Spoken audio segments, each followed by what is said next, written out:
Welcome everyone. Today we will learn what is the meaning of progress. तो progress का क्या मतलब होता है, ये हमेशा आपको ध्यान में रखना है कि जो प्रगति होती है वो समाज के हित में होती है।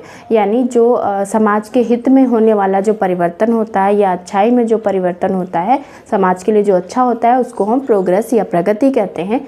इसी में वार्ड ने बोला भी है, जो अच्छाई की तरफ होने वाला परिवर्तन है या मानवीय सुख में जो वृद्धि करता है, उसको हम कहते हैं प्रोग्रेस। ठीक है, तो हम इसका मीनिंग समझते हैं। ये क्या होता है? प्रोग्रेस जो होता है, the process of gradually improving, धीरे धीरे इम्प्रूव होने की या सुधार करने की प्रक्रिया है।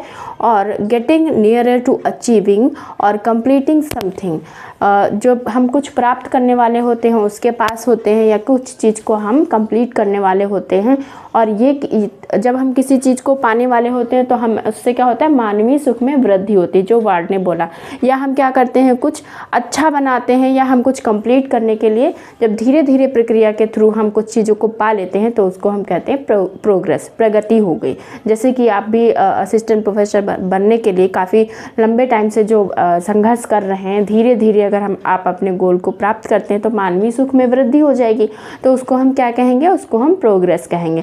जैसे धीरे धीरे बच्चा क्लास 6 से 7th 8th इस तरह से आता है, तो उसकी धीरे धीरे क्या होती है, प्रोग्रेस होती है। तो वो सब होता है प्रगति। ठीक है, इसमें आपको ध्यान रखना है, वैल्यूज़ आएंगे, मूल्य आएंगे और इसमें अच्छाई आएगी। तो ये सारी चीज़ें किस में होंगी? ये सारी चीज़ें प्रोग्रेस में होंगी। तो आपको छोटे छोटे टर्म्स की मीनिंग क्लियर करते चलना है, चाहे वो डेवलपमेंट हो, चाहे प्रोग्रेस हो, चाहे रिफॉर्म हो, चाहे रेवोल्यूशन हो, चाहे एवोल्यूशन हो, सभी को आपको एक वर्ड में मीनिंग सभी का पता होना चाहिए, या एटलीस्ट एक सेंटेंस में उसका मीनिंग क्लियर होना चाहिए। Okay, thank you for watching the video.